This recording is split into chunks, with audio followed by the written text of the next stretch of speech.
Today on the Pitchbook podcast, Zach is pitching Sapiens, A Brief History of Humankind by Yuval Noah Harari. And I am pitching The Wager, A Tale of Shipwreck, Mutiny, and Murder by David Graham. Batter up! Zach, tell me about an awesome book that you just got. You got influenced by our last guest, and you bought a book. Tell us the story. All right, this is a little embarrassing. So we had on Sheriff Dan Cockane a few weeks ago, and he shared the story of Into the Sea, which is a book about these men who get, I don't know what the word is, their ship sinks, they go onto these life rafts, they end up doing cannibalism to survive. And the book Moby Dick by Herman Melville is based on this story, Into the Sea. I'm like, well, I've read Moby Dick, I should read this book. So I order it, go online, go on to Amazon. By the way, every book that we pitch is always in the show notes. So it's use the affiliate link, get us rich, guys. Buy tons of these books. Get that sweet, sweet cash to us. Come on. like 3 cents a book or something. Yeah, exactly. So I order this book, Into the Heart of the Sea by Nathaniel Philbrick. Okay, that's what I just on Amazon saw it. I'm like, that's it. Put it in the cart, ship it to me. It comes. Okay, and I'm gonna turn this sideways. I'm like, oh, that's kind of like a easy reader book. Like that's pretty thin. So I put it on my desk, and then Saturday I pick it up. I'm like, man, I can blast through this in a couple hours. And I'm going through it. I look at the bottom, and I ordered, I don't know if you can see that. Yep. The Young Readers edition. So good. I don't know what to do with this. My wife's an English teacher. I thought maybe I'll donate this to the school and I'll get the real version. How do the young readers handle cannibalism? Was my first question when you told me the story. What's the young readers version? I haven't gotten there. I got through the first 20 pages and I'm like, I feel like, okay. Yeah, it's fine. You know what? I will finish this and I'll report back on how they handle cannibalism in the book. So the funny part is I went to Libby and got the book on the audio book, and there were 2 versions of the book. And really? I got both, but I haven't started listening to either. So you actually are warning me that I'm not listening to the short one. Yeah, there's a 6-hour one and a 10-hour one. So obviously the 6-hour one is the young readers edition as well. This can't even be 6 hours. It's 150 pages and 20 of the pages are pictures. Oh, really? So maybe, yeah, who knows? Anyway, there's pictures of people, which is kind of cool. So yeah, I'm going to read them both. So Dan got me good. He got me good. Yeah. Because now I have to order both books. Exactly. So I do want to read the real book. Yeah, I do actually want to read it. But what's funny is I guess I'll just go first real quick because this kind of is a similar tale. He kind of reignited my interest in the shipwrecks and the crazy exploration stories when we talked to him last week or whenever it was. And so I think actually I'd been waiting for on Libby a book called The Wager, and it's a tale of shipwreck, murder, or mutiny and murder. And The Wager is the name of the ship. So His Majesty's ship, HMS The Wager. So the quick story is this was a quick sort of war, during 1739 or something, I think like that. The Spanish boarded an English ship and cut off the captain's ear and did something, and so they called this like the war of so and so's ear. I can't remember the guy's name. And so basically the English declared war, and they're basically going to go hunt down a big galleon, gold ship to get revenge for cutting off his captain's ear. And they have like 5 or 6 ships that they're going to go around Cape Horn, so the southern part of South America, and find this ship. This is basically like legal pirate stuff, where they're basically just taking over this ship full of gold of the Spanish to get revenge. And one of the ships, it's a smaller gunnery type ship. It's called the Wager. Well, they, of course, doesn't seem, it kind of feels like in the 1400s to 1800s, not a lot goes right on the sea, right? Like it seems like there's a lot of problems. I don't know why. Yeah. Yeah. Um, anyway, they one of the big issues, and what was kind of interesting is just going around Cape Horn. The way the author describes it is pretty interesting because he talks about you're like, think penguins, icebergs, these, all these little islands. It's really difficult to get around. In fact, there's a lot of countries that don't even go around Cape Horn. They'd rather pack, this is before the Panama Canal, they'd rather pack their stuff across Panama on like donkeys 50 miles than go around Cape Horn to ship across into the Pacific, right? So and also it's the sea is really, it's a mix of really cold and hot, and as it comes around Cape Horn, they it's also, because there's a bunch of islands, it's not as deep there, so it makes it even more treacherous as far as the seas are concerned when you're trying to pass into the Pacific. So anyway, there's like 5 or 6 ships. They kind of tend to lose each other. You can't see each other in there in the visibility's low. They're trying to get there before a certain time of year because it gets worse as far as crossing. Anyway, ultimately the wager, actually, I think 2 captains die, and they nominate this guy David Cheap as the new captain of the wager. So he's a brand new captain while they're journeying. So at some point he just becomes captain, and they round Cape Horn, and then they get stuck, and then they get shipwrecked. They can't see some of the land or whatever it is. And so just think of Chile, on the other southern part of Chile, on the western side. So they're in the Pacific side. It's actually called Wager Island now. But they get shipwrecked there. They're it's not their boat's partially sunk, not completely, but they can get onto this island, and they're ultimately, oh, sorry, a couple really interesting things that I never would have thought about. As they're getting ready to get all these ships out to sea to go find this Spanish galleon, they basically recruit people off the street, or they actually went to like old invalid homes of, or not of like old Marines, old, so people that are in their 60s that have their legs chopped off from war prior. They're like, well, we need to man these ships. They literally just grab some of these old guys that have no Oh my. arms, no legs, and they No put them on the legs. ship. Sometimes they just round people up because they can't really draft. There's no draft, but they just kind of grab some people, and people are trying to not get put into the Navy. You know what I mean? So these are people that don't even want to be there, and Right. which Right. makes it kind of interesting because of the mutiny, right? There's people that don't necessarily want to be there, um, but the laws of the seas are very strict. You got to obey captain's orders. Even breathe a word of mutiny, you might be hanged. Anyway, so essentially what happens is they get shipwrecked on this island, but they can kind of go back and forth in these little boats to their boat, to the wager, to get supplies. One of the interesting things, though, is that if you're no longer at sea as a naval not officer, as a naval enlisted man or whatever, are no longer getting paid, right? So let's say you're on the sea for 2 years, and you're on the sea the whole time. You get paid for 2 years. Once you dock, you're not getting paid anymore. So it's like you're not a soldier anymore. So Okay. so some of the people kind of consider like, hey, he's not my captain anymore because we're shipwrecked. You know what I mean? So they, I'm trying to make this somewhat short.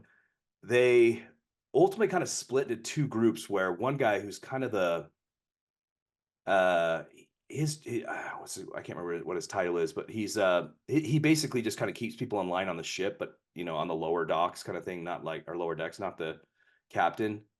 um anyway, he kind of starts to like be mutinous or whatever, and they uh are kind of like, hey, we gotta get out of here. We're no longer under this captain's control. He was a captain for 3 weeks before we got here. He's the reason that we landed on the, that we shipwrecked, because he didn't notice the land.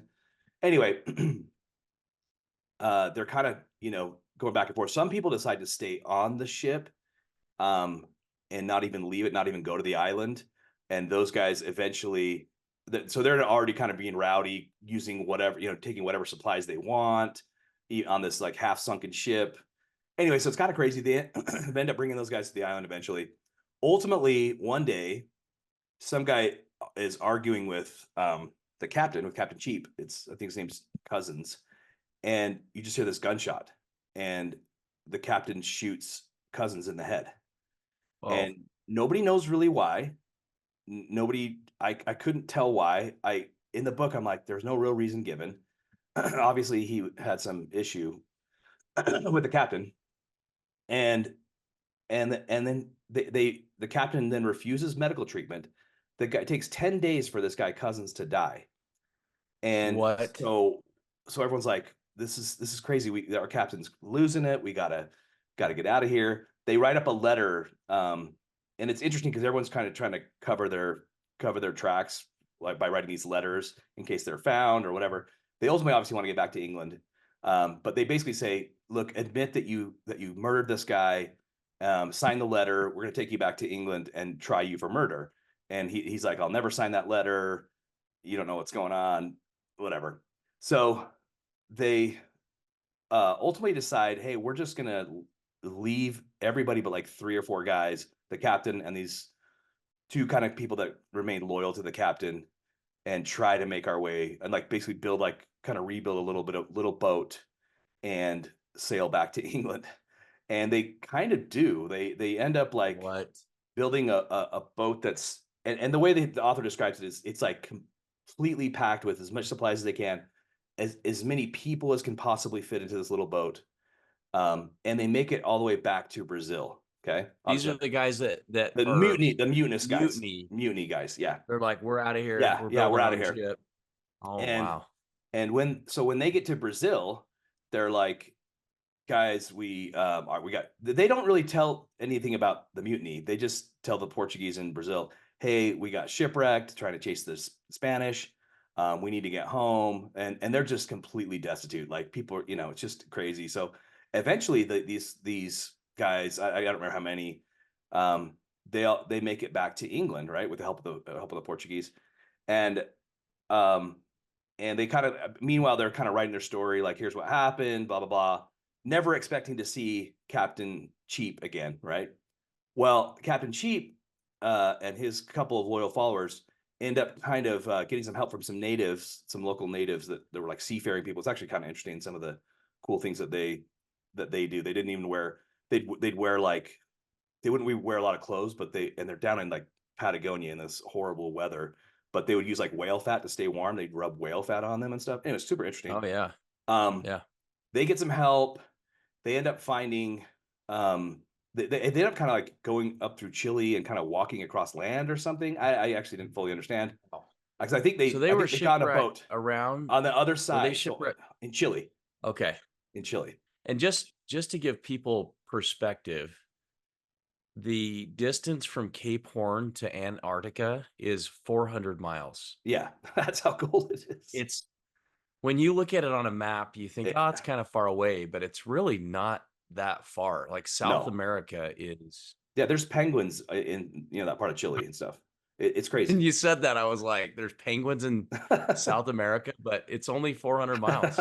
Yeah. So they were on the how does it say how far up they made it? Just Google Google Wager Island and you'll see where they are. It's actually surprisingly far. Okay. Meanwhile, somehow they made it through. They made it around Cape and then Horn. shipwrecked. Yeah, and shipwrecked on the other side. Okay.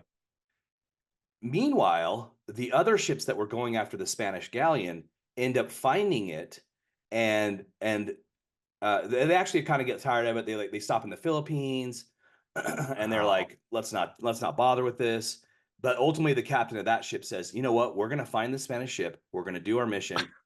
And they actually ended up doing that and taking over the ship and beating the Spanish and taking over this galleon ship, which I think they hauled in I think they said like $87 million worth of gold. So the other part of the group actually does end up getting that ship that they were going after. Meanwhile, the Wager, is shipwrecked and whatever. Anyway, the captain, I'm trying to make this a little shorter. Captain Cheap ultimately somehow makes it back to England, and now he's got like he's got these two different stories, right? One is the captain's a murderer. The other one is these guys are a bunch of mutineers. They need to be hanged. And it's kind of interesting because they ultimately go onto a boat in England for the trial. You don't have an attorney at the time. It's just, you just represent yourself. But the captain, everyone much more, respects the captain. And in a way, you kind of expect these mutineers to be hanged, right? Because that's just the way it goes.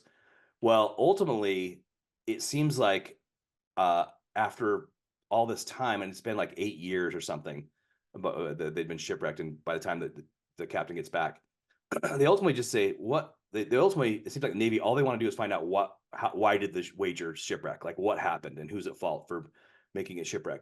Well, it turns out that there was some guy that had seen land the day before but didn't report it to the captain, and that's the reason they got into this like more shallow water and ended up crashing. That's the captain's story. Obviously, the other guys are just like, oh, he's a horrible captain and can't guide the ship through correctly. Anyway, you totally expect to hear that everyone's going to get hanged or whatever. Anyway, nothing happens. They all just like, okay, well, thanks for the info about why the wager was destroyed. You're all good. They send Captain Cheap on another boat. He ends up having a great naval career for a few more years. But then ultimately a few years later dies. And then you kind of, and then some other, actually one of the guys is, oh shoot, I can't remember. Lord Byron's like great grandfather or something. Lord Byron, the poet from England. He was on the wager, and I think wrote a book afterwards once the captain was dead, so that it kind of said, hey, this is kind of his fault. You know what I mean? Like he basically was a little bit more, while he was alive, he kind of respected it and didn't really say the truth. But anyway, it was just kind of it was cool, interesting book about kind of survival and betrayal. And just the craziness that some of these guys survived through. But again, super interesting that they just grabbed all these old invalid, retired, officers or retired, army people, and they didn't even want to be on the boat. It's crazy. So did I hear you right that the people who mutinied, that built their own ship, they made it to the Philippines? No. Sorry. Those guys went back around to Brazil, and then got help from Brazil. So the people that they lost, like, months ago, that were further ahead of them and never shipwrecked, those guys still had their own troubles, but they made it to the Philippines, kind of rested, relaxed. We're gonna just go home back to England. But then the captain said, nope, we're doing our mission. We're finding this ship. I don't know if he heard rumors or found out where the ship was or the shipping lanes, but they end up finding the ship. And then taking over and winning all that, or I guess stealing all that gold from the Spanish. So all right, it's there's crazy. a lot of lessons in there. There's a lot of lessons. These are the early labor strike people. It's crazy. I mean, how do you, as a captain, you execute somebody on your ship? You wreck the ship. He redeems himself, gets the gold, goes back, and so it's not the same guy. It's not the same guy. So these are okay. So sorry, let me back up a second. When they send these ships to go catch this Spanish ship, there's like 5 or 6 ships. Okay. So there's like 5 or 6. One of them gets lost. That's the wager. All these other ones go on their merry way. I see. And that's the one that those guys are the ones that capture the Spanish guys, not the wager. The wager shipwrecked. It's tragic. That's the two different stories that you hear between the mutineers and then the captain, and you hear their stories far apart. But I was pretty shocked that nobody was hanged, and it was just kind of like, oh, why did you guys shipwreck? Oh, we just did. Anyway, the author ends up going back and doing like with some archaeologists and finding like the shipwreck on the island. It was just kind of cool, interesting book. And it was kind of our sheriff's fault that I read it, because he reminded me that I like those kind of books. So anyway, I don't know what to take away from it, other than it was pretty interesting, the story of survival. And I always find it interesting that these guys have like keep their records. So, they all kind of cover themselves by keeping records, and A That few of the one of the mutineers actually created a book and sold it prior to Cheap even getting back to England. So like this was well, like a kind of his tale of adventure, Um, it's pretty crazy. So they must have kept pretty good records for yeah. somebody to go back and write a whole book about Oh the yeah, yeah, story. definitely. But it's interesting because the author has to tell you both sides of the story. You know what I mean? Like because it's such a different. It's not just like, oh, here's what happened and we all somehow survived. It's like, oh, here's two different versions of the same story, and who's to blame, and so it's pretty cool. Yeah. It's interesting. Yeah. That is a cool story. Yeah, I learned a lot just in that last 20 minutes about I didn't even sailing mean for around it the to be that Cape long, Horn. but yeah, Cape Horn. It's pretty crazy. It's cool. All right, So tell me. Oh, what do you rate the uh, book? I'd say it's probably a triple. It's really good. Okay. Again, I mean, this is kind of my style of a book. I don't know why. I just find it interesting. But I don't know what lesson I'm going to learn from it other than, maybe keep some records if I'm in trouble. Make sure you hear my side of the story. But yeah, it's good. If it's your cup of tea, then go for it. It was pretty cool. Tell me about Sapiens. Okay. So Sapiens, a brief history of humankind. The book is a little over I think it's about 460 pages. So when you're reading a book about So the this is not the history of child's. humankind, This is not the young adult version. Then this is just this the is not the young regular. This reader. is. This is the grown up version. Exactly right. So the author, what he does is he starts out with the Neanderthals and the Sapiens. And one thing I don't really think I understood is that these were two different types of species. Mhm. And the Neanderthals eventually died out and the Right. Sapiens Right. flourished and took over. I don't think I ever really grasped that. I always thought I the always thought it was Neanderthals that kind of they just evolved into the same. That's what I thought started too. breeding Yeah. together. Yeah. So there's different theories as to why the Sapiens did better than the Neanderthals. They had better tools, better Better technology, looking, not as big better foreheads. looking. Yeah. Yeah. Yeah. Exactly. Right. Like no one wanted to mate with them mm, when they're like, he no, more no attractive. thanks. I like him. Smaller forehead. so so the book starts out really before mankind and goes through the story of kind of evolution, sapiens, Neanderthals. And I would say there's five themes in the book.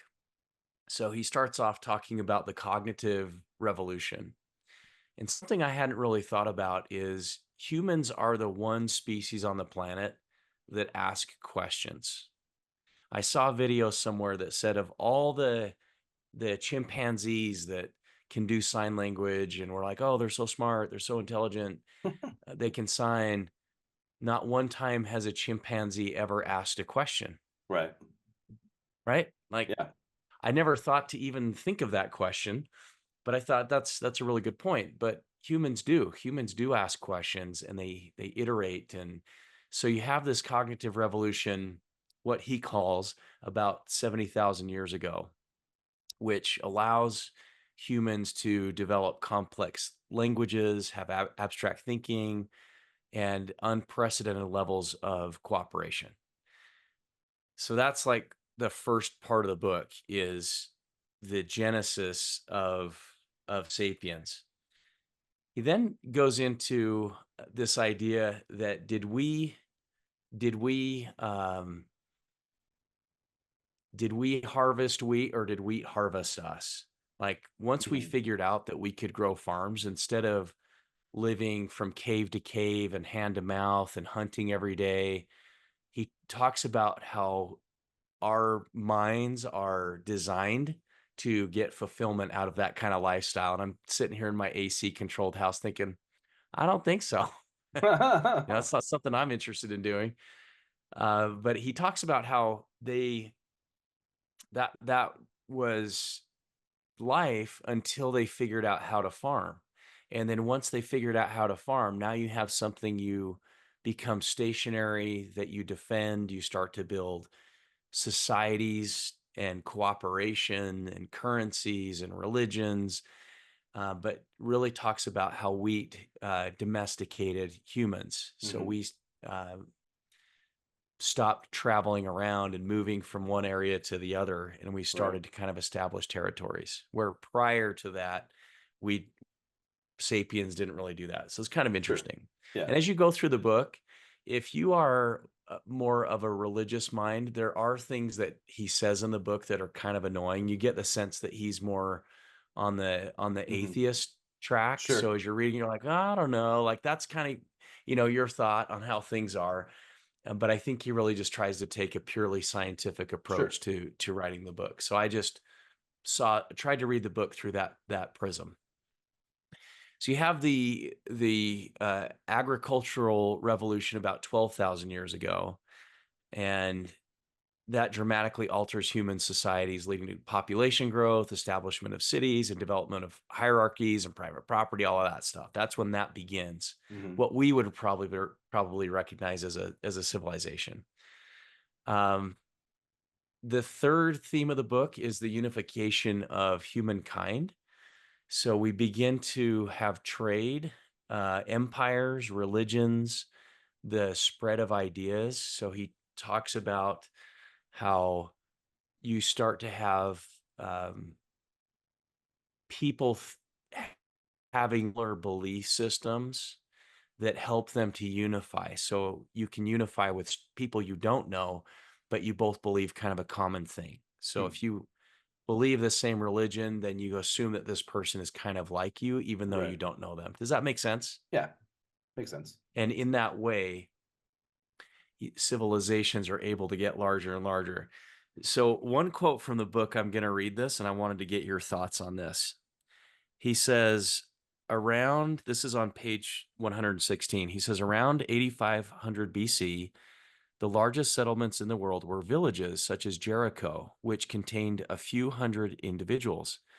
By 7000 BC, the town of Kital Hoyuk in Anatolia numbered between 5,000 and 10,000 individuals. It may well have been the world's biggest settlement at the time. During the 5th and 4th millennia BC, cities with tens of thousands of inhabitants sprouted in the Fertile Crescent, and each of these held sway over nearby villages. In 3100 BC, the entire lower Nile Valley was united into the first Egyptian kingdom. Its pharaohs ruled thousands of square kilometers and hundreds of thousands of people. Around 2250 BC, Sargon the Great forged the first empire, the Akkadian. It boasted over 1 million subjects and a standing army of 5,400 soldiers. Between 1000 BC and 500 BC, the first mega empires appeared in the Middle East. The late Assyrian Empire, the Babylonian Empire, and the Persian Empire. They ruled over many millions of subjects and commanded tens of thousands of soldiers. When I read that, I thought, these are tiny civilizations. Like all the movies about 5,400 soldiers is like, yeah. like that's the state we live in, the National Guard. Right. These are really tiny, tiny civilizations, but I guess Compared to, Hollywood, yeah. yeah, like the Babylonian Empire, I'm thinking this thing's huge, Yeah. millions upon millions of people, and they're not that big. Yeah. Like Egypt, hundreds of thousands. I mean, that's big, but not Not for the size of huge, Egypt. Yeah. Yeah, Interesting. not what I had in my mind. So it kind of reset my thinking about really how difficult it was to get civilization to go, to farm, to work together, to build an army of 5,400 people. They thought Well, our then I was armies, thinking, if you have 5,400 people that are well trained and armed against a random villager that's, digging in the dirt for his living, that's probably fairly easy to control those guys, is my guess. right, Right? right. That's And then yeah, I think by the medieval times there were at that point millions and millions of people, and the sapiens were very diminished, like maybe in Australia, I can't remember Sapiens. exactly Do the you mean numbers. Neanderthals or Sapiens? Sorry. Sapiens.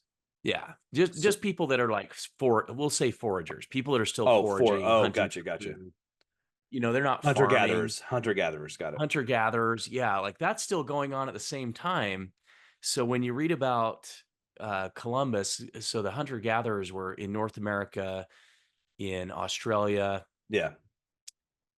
in Europe. You've like you just talked about a book where they're like sailing around the world and Yeah. Yeah. they've got all Exactly. kinds of equipment, Yeah. in North America, they had the wampum. That was a currency that they used, and it would take them forever to turn these beads, these little rocks from the shore or shells, into these beads, and they would use that as a currency. Well, when the Europeans came, they're like, "Oh, we've got these metal tools. We can crank these things out like crazy," and they Yeah. totally debased that Yeah. currency. And so you see that happening over and I over know, and I've again. been As saving my wampums forever, and I feel like they're gonna make a comeback, but so far, totally no debased. luck. So it's interesting just reading through it. It reset my brain a lot about just how much we take for granted. If somebody from that day saw us today Oh driving around man. in cars, flying in planes, their minds would be Yeah. think we're aliens. Who are Yeah. these people? Right. Watching something on a little tiny phone. So the progress has been just astounding from that point to Is today. it And when you compare that with how old the universe is, it's like a blink right? of how quickly mankind It, has progressed. I feel like you're gonna. I feel like I only heard three of the five. Okay, Did I there's miss two four? more. Did I miss 4 and 5? Or okay, just making sure. You missed 4 and 5. So then Okay. he goes on to the scientific revolution, Okay. which is a new way of thinking based on observation, experimentation, questioning traditional beliefs. This revolution in thought laid the groundwork for technological advances, modern science, the Industrial Revolution, which transforms society. So that's like the next big leap. If you think of each of these waves as leaps in humankind or in mankind. And then the last one is the capitalist and industrial revolution. So Okay. now we figure out private property, how to mass produce things, profit margins, balance sheets, and This that is where really you get excited, right? This is it. This is that's all. where oh yeah, yeah. He gets into currencies Yep. in the book, which is really Inflation. You're interesting. just loving it. Oh yeah, yeah. Fiat currencies, gold and silver and coinage. So it is a really good book because I think he does a good job. The one thing that I wish he would have done was cited. That's probably annoying as an author to do, but I wish he would have had more citations and made it more of a work that you could go look at. Well, where did you Hmm. pull that from, and where did you source that? Because Hmm. there's zero citations. It's like he's just telling you this, and you're reading it, and you're thinking, okay, sounds right, but where are the Where did you sources? get this So I from? Yeah. wish it was, yeah, it would have made the book way longer, but I would have loved to have at the end of each chapter maybe some sources kind of citing where that was being pulled from. So So what are you gonna rate it, really, and what are you yeah, taking I'm gonna away? rate it um a solid triple. It gave me a greater appreciation for the life that I live. And my brother-in-law, I said, you need to read this book. So he starts reading it, and we're just having this conversation like which life would have brought more peace? Foraging, living in caves, working really hard for a few hours a day, and then coming back and hanging out and chilling with the tribe, or is today more of a peaceful environment? And in the book, he makes the argument that the forager had much more peace, much more time to ponder and kind of be one with nature. And I don't know, I guess I've That's not never for lived me. the forager lifestyle. No, It's I not for felt me I either. my wife and son like to watch, these build off the grid shows, and they're like, "Oh yeah, man, we're just living off the grid. No more electricity bills I have to pay." And I'm like, dude, you're in the middle of nowhere and you have like a junk house that you cobbled together and I'm like, that is not for me. That now I'm all about the comforts of this house. I like my phone. I like my TV. I like watching sports. Yeah. I'm good. I'm pretty happy where I'm Well, at. So I think the Maslow's hierarchy of needs, yeah. having shelter, food, Yep. the self-actualization, once all of your needs are met, you're at Yeah. that That's point that's where where we're at. Well, this is the podcast. That's the top of the key right here. This podcast. that's it. Yeah. We're at the pinnacle. So Awesome. really interesting Are book. you gonna There's read two this? more Are you gonna read books. the second one? I saw the Homo Deus is the second, Yeah, the brief history of tomorrow. there's Homo Deus, Deus. Okay. which is a brief history of tomorrow and 21 lessons for the 21st century. So one is meant to, I think, focus on where Build we're up. at today. Yeah. And then Homo Deus probably talks about AI and all that stuff.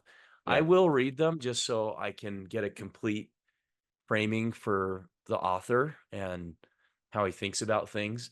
The book, Sapiens, it gets a little bit into Buddhism and some of the world religions, which is kind of interesting. Things that I haven't really thought too much about. So that was kind of interesting to learn. Yeah. But yeah, I would give it a solid triple. It's going to go on the bookshelf, and I'll probably go back to it when I'm thinking about what it's like to forage in the forest. If you start thinking you're gonna buy some property in Montana and build a log cabin, I'm not helping you. First of all, that's not for me. Okay, let me just ask you one question. But then we might have to have a One talk. Have a question. talk. Yeah. All right, you have to walk through a door. And for all of our listeners, just imagine you have to walk through a door. On the other side of that door, you have zero possessions. So you lose everything that you have, but you get to pick the one place on earth to live for the rest of your life. So you walk through, you would no longer have anything. You're just live in this place now. You're now a forager. Where is that place? Okay, so I have to walk. Mr. X. I have to walk through the door, but I get to pick where I get to go. Is that what you're saying? You get to pick where you get to go, but you're losing everything. So this you got to go through the door. On So the other where's side of the door, you are like Adam and Eve. You can take your wife with you. oh that's nice. Thank you. Is the Garden of Eden available? It is not. Not a choice. Okay, that's not a choice. That's a good question. Where I guess the question would be is where's the easiest for me to forage and survive, right? With no chance of warfare and Abundant food. I probably wouldn't pick the Western United States, the desert that we live in. I probably wouldn't pick that. But I also probably wouldn't pick somewhere like Florida where, you know what I mean, in the swamps. Where there's pythons, you could get eaten. Yeah. No, I'm not picking the Amazon. I don't know. It's a good question. Maybe back east somewhere or Europe. I really don't know. What did you pick? Yeah, Have you done this? What's your not the Arctic, not the Arctic. Definitely not going up there either. Yeah, it'd have to be a good climate where humans can flourish. Yeah. So yeah, I'm thinking. I mean, obviously humans have flourished at multiple places. Just not. This is not for me. I'm not going to be the Patagonia guy that rubs whale fat on with his shirt off just to stay warm while he's paddling through the sea. That's not me right there either. That's not you. Yeah. So I need to be like, to think about. Can I be the lazy Egyptian king? That's what I want to be. That'll do. Good question. All right. Hey, comment with your 100,000 guys. Subjects. Send us put your comments in here where you would walk through the door. Where would you guys go forage? And then let us know what you guys think. Appreciate everyone listening to the Pitchbook podcast. Like, subscribe, all that fun stuff. It really helps us if you guys give us a review. Tell your friends about it. Let us know if you have any feedback as far as what books we should read, and we will potentially read them. You never know. All right. Thanks to Deja Vega for the music. And as always, we'll catch you next time on the Pitchbook podcast.